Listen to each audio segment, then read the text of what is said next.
Hello，大家好，我係可 Sir。上次咧同大家揾咗呢個圖形嘅周界，不如我哋今日講埋點樣揾佢嘅面積啦。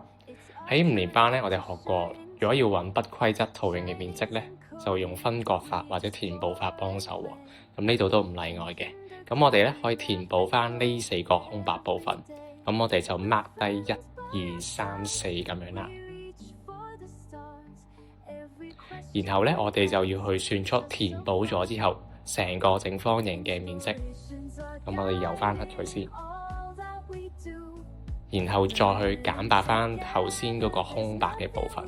咁如果同學再仔細啲睇咧，呢幾個空白部分只需要簡單再拼砌一下咧，就可以將頭先呢4個部分整成一個圓形㗎啦。咁我哋將頭先1、2、3、4嗰度 mark 翻喺呢個圓形嘅位度先。